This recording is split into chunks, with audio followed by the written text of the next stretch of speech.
तो आज हम लोग स्टार्ट करते हैं वो जो सीरीज जो हम लोग स्टार्ट किए थे कि कौन सा टॉपिक में कौन सा चैप्टर है, क्या पढ़ना है, कहाँ से क्वेश्चन आते हैं। वो आज का जो नेक्स्ट जो टॉपिक है वो और एक शॉर्ट टॉपिक है और एक इम्पोर्टेंट टॉपिक भी है। उनका टॉपिक है वो एटॉमिक एंड मॉलिक्यूलर फिजिक्स। ठीक है, तो एटॉमिक एंड मॉलिक्यूलर फिजिक्स में दो पार्ट होते हैं, एक एटॉमिक का और एक मॉलिक्यूलर का। एटॉमिक में 5 चैप्टर है शायद, मतलब कुछ कुछ बुक में तो ज़्यादा ही लिखा होंगे, बट 5 ही चैप्टर होते हैं। तो फर्स्ट ऑफ ऑल जो बुक आपको मतलब बुक फॉलो करना होगा उनका नाम है राजकुमार। राजकुमार नाम का एक बुक है, वो आप फॉलो कर सकते हैं। और ए बी गुप्ता भी काफ़ी एक बुक होते हैं, वो भी अच्छे होते हैं। और राजकुमार बेस्ट है, राजकुमार इस मतलब एटॉमिक मॉलिक्यूलर के लिए राजकुमार बेस्ट है। तो इसमें कुछ चैप्टर है जिसमें बोर सोमरफेल्ड, फर्स्ट जो चैप्टर है उसमें बोर एंड सोमरफेल्ड थ्योरी है। उसमें आपको बोर एटॉमिक मॉडल पढ़ना होंगे, मतलब क्या क्या पढ़ने होंगे हम बता देते हैं पहले। आप क्या पढ़ोगे उसमें, bore atomic model, atomic model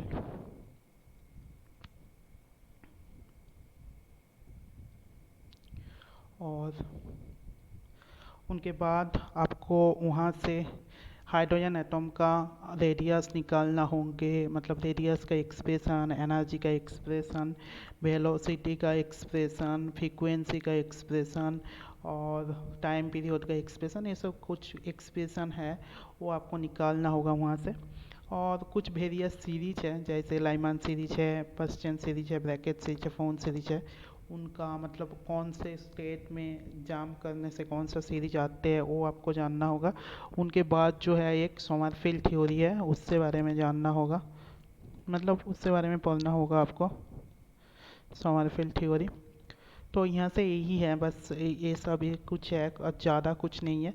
एक है बोर एटॉमिक मॉडल है, कुछ एक्सप्रेशन है जिनका आपका मतलब कुछ क्वांटिटी है जिनका एक्सप्रेशन आपको निकालना होगा हाइड्रोजन एटम के लिए। रेडियस हो गया, एनर्जी हो गया, वेलोसिटी हो गया, फ्रीक्वेंसी हो गया और टाइम पीरियड हो गया, और सोमरफेल्ड थ्योरी है एक, वो पढ़ना होगा। ये बनने से आपका जो फर्स्ट चैप्टर है जो bore Sommerfeld theory of hydrogen atom वो आपका हो जाएगा। फिर आते हैं vector atom model, electronic spin dipole moment. ये एक चैप्टर है जिसमें आपको पहले ही कुछ ऐसा कुछ पढ़ना होगा कि प्रिंसिपल क्वांटम नंबर क्या होते हैं, एजीमुथल क्वांटम नंबर क्या होते हैं, और magnetic quantum number, spin quantum number, ये पहले जानना होगा। फिर इलेक्ट्रॉनिक मैग्नेटिक मोमेंट क्या होते हैं, राबी मैग्नेटिक मोमेंट क्या होते हैं, स्पेस क्वांटाइजेशन क्या होते हैं, और स्टार्न का अलग एक्सपेरिमेंट है, तो एक मतलब अच्छे एक्सपेरिमेंट है, वहाँ से काफ़ी क्वेश्चन आते हैं। स्टर्न गर्लक एक्सपेरिमेंट आपको देखना होगा, मतलब वहाँ से जो स्पिन के बारे में हम लोग को पता चलते हैं वो आपको देखना होगा अच्छे से। और उनके बाद आते हैं कि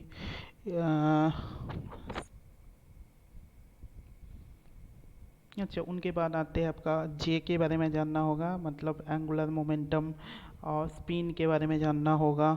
और जे एस के मतलब बीच की एंगल के कुछ फार्मूला है, जे के साथ एस का, जे के साथ एल का, एल के साथ एस का कुछ फार्मूला है, ये आपको जानना होगा।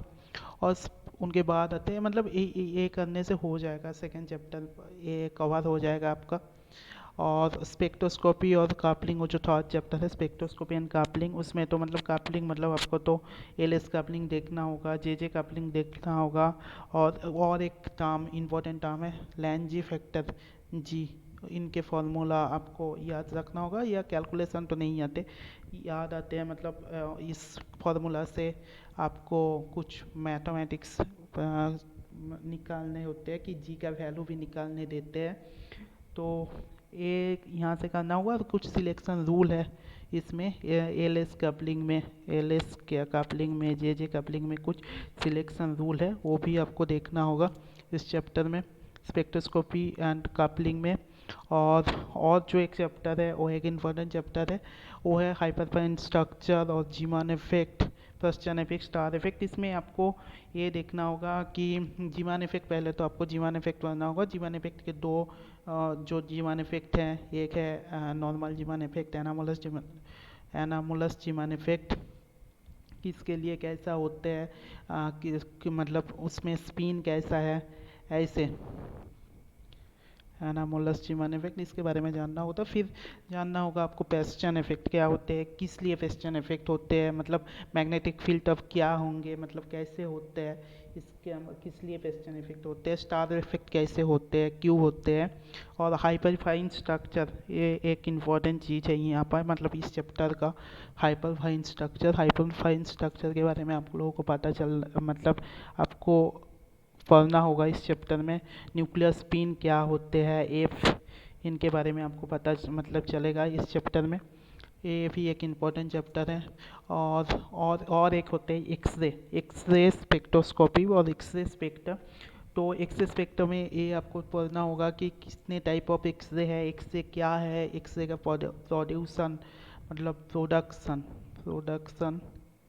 प्रोसीड्योर, मतलब कैसे कैसे एक्सरे प्रोड्यूस्ड होते हैं, प्रोसीड्योर कैसे, सॉरी प्रोसीड्योर। और आपका कुछ जानना होगा यहाँ पे, के अल्फ़ा सीरीज क्या होते हैं, के बीटा सीरीज क्या होते हैं। उनके बाद आपको जानना होगा बैंडविड्थ क्या होते हैं, मतलब बैंडविड्थ का एक्सप्रेशन कैसे होते हैं। और मोचले लॉ के बारे में आपको जानना होगा। मतलब यही आपको पढ़ना होगा इस एटॉमिक में, मतलब मॉलिक्यूलर तो बाद में आएंगे, एटॉमिक में पढ़ना होगा। तो मतलब यही, ज़्यादा कुछ नहीं है इसमें, मतलब काफ़ी ह्यूज नंबर ऑफ क्वेश्चन तो नहीं आते। मतलब गेट में आपको 8 से 10 मार्क्स का, आप यहाँ से मान के चलो 8 से 10 मार्क्स आते हैं इस चैप्टर से, एटॉमिक मॉलिक्यूलर से। पर जो भी आते हैं आपका नॉन क्वेश्चन होंगे, मतलब जिस टाइप का क्वेश्चन आप प्रैक्टिस करके जाओगे घर पे या असाइनमेंट पे, वही क्वेश्चन आपको, मतलब वही एग्जैक्टली तो सेम क्वेश्चन नहीं मिलेगा, बट उस टाइप का क्वेश्चन ही आपको मिलेगा। मतलब एग्जामिनेशन हॉल में उस टाइप का क्वेश्चन ही मिलेगा। आर एन किसके, मतलब आर एन के साथ एन का कैसे डिपेंडेंसी है, ई एन के साथ एन का डिपेंडेंसी कैसा है, इलेक्ट्रॉनिक चार्ज के साथ आर एन का डिपेंडेंसी कैसा है, वी के साथ, फ्रीक्वेंसी के साथ, टाइम पीरियड के साथ, ऐसे क्वेश्चन आते हैं। और बोर एटॉमिक मॉडल से कुछ क्वेश्चन आते हैं कि बोल से तो ज़्यादा नहीं आते, मतलब आर एन से, ई एन से, वी से, इस एक्सप्रेशन से ज़्यादा क्वेश्चन आते हैं यहाँ का। और जो सीरीज हैं जैसे लाइमान सीरीज, वर्सन सीरीज, बैकेट सीरीज, उनका हायर रेंज क्या होंगे, लोअर रेंज क्या होंगे, यहीं से क्वेश्चन आते हैं। सोमरफेल्ड थ्योरी से एक क्वेश्चन आते हैं, बी बाई ए रेशियो, ये काफ़ी इंपॉर्टेंट होते हैं। बी बाई ए रेशियो के वाई इक्वल टू के बाई एन होते हैं, ये काफ़ी इंपॉर्टेंट एक फार्मूला है, यहाँ से क्वेश्चन आते हैं एग्जाम पे। और वेक्टर एटॉमिक मॉडल में तो स्टार्न गार्लक एक्सपेरिमेंट से कुछ क्वेश्चन आते हैं। और इलेक्ट्रॉनिक मैग्नेटिक मोमेंट से कुछ क्वेश्चन आते हैं, रावी मैग्नेटिक मोमेंट से क्वेश्चन आते हैं। जैसे इलेक्ट्रॉनिक मैग्नेटिक मोमेंट मतलब इलेक्ट्रॉन का मैग्नेटिक मोमेंट, और रावी मतलब आपका प्रोटॉन का जो होता है वो होता है रावी मैग्नेटिक मोमेंट। इससे कुछ क्वेश्चन आ जाते हैं फॉर्मूला दे के। और स्पेक्ट्रोस्कोपी और कापलिंग में तो एलएस कापलिंग से काफ़ी क्वेश्चन आते हैं, जे में से काफ़ी आते हैं। जी का वैल्यू आपको निकालने देते हैं। जी का एक फार्मूला है लेंडी 1 plus J into J plus 1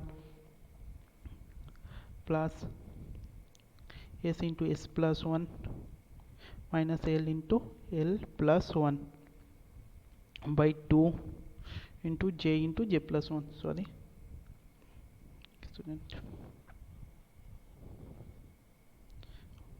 by 2 into J plus 1। ऐसे एक फार्मूला, लेंदी फार्मूला है। तो यहाँ से आपका सारे का वैल्यू दे के बोल देते हैं काफ़ी टाइम, जी का वैल्यू क्या है ये निकालो, मतलब काफ़ी इजी होते हैं, आपको फार्मूला बेस्ड क्वेश्चन आ जाते हैं यहाँ से। स्पेक्ट्रोस्कोपी और कपलिंग से यही आते हैं, ज़्यादा तो कुछ नहीं आते। L S coupling, J coupling, कुछ एंगल निकालने देते हैं, जे एस का बीच का एंगल, एल एस का बीच का एंगल, जे एस का बीच का एंगल, वो फार्मूला से आपको मतलब पता चल जाएगा। और आप काफ़ी इजी है वो डिराइव करना। और हाइपरफाइन स्ट्रक्चर से कुछ क्वेश्चन आते हैं, न्यूक्लियर स्पिन से कुछ क्वेश्चन दे देते हैं। और जो काफ़ी मतलब इजी तो नहीं है, मतलब थोड़ा हार्डर क्वेश्चन है कि न्यूक्लियर स्पिन से जो क्वेश्चन आते हैं कि कितने नंबर ऑफ लाइन आपको दिखेगा, ऐसा कुछ क्वेश्चन आ जाते हैं। और जीवन इफेक्ट से तो काफ़ी क्वेश्चन आते हैं, नॉर्मल जीवन इफेक्ट से, एनामोलस जीवन इफेक्ट से, पेस्टन इफेक्ट से कितने नंबर ऑफ लाइन होते हैं, ऐसे कुछ क्वेश्चन D3/2 में, डी हाँ सॉरी D5/2 में, D3/2 में, ऐसे ऐसे काफ़ी क्वेश्चन आ जाते हैं। और पेस्टन इफेक्ट में भी काफ़ी क्वेश्चन आते हैं। किसके लिए, मतलब इनके लिए क्या, किस लिए पेस्टन इफेक्ट होते हैं, मतलब उसमें बी कैसा होगा, लो होगा, लोअर होगा या हायर होगा। स्टार के इफेक्ट में हो काफ़ी क्वेश्चन आते हैं, इलेक्ट्रिक फील्ड की वजह से होते हैं स्टार इफेक्ट। और एक्स स्पेक्ट्रोस्कोपी में काफ़ी क्वेश्चन आ जाते हैं। एक्स स्पेक्ट्रोस्कोपी से के अल्फ़ा के बीटा तो का क्वेश्चन आ ही जाते हैं। मोस्टलेस लॉ से काफ़ी क्वेश्चन आते हैं।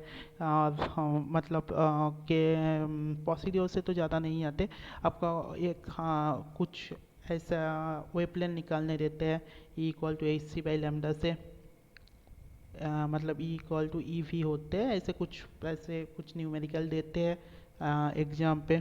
और के अल्फ़ा से भी क्वेश्चन आते हैं, मोजलेस लॉ से क्वेश्चन आते हैं, ऐसे क्वेश्चन आते हैं 1/α फिर z−1 होल स्क्वायर, यहाँ से काफ़ी क्वेश्चन आते हैं।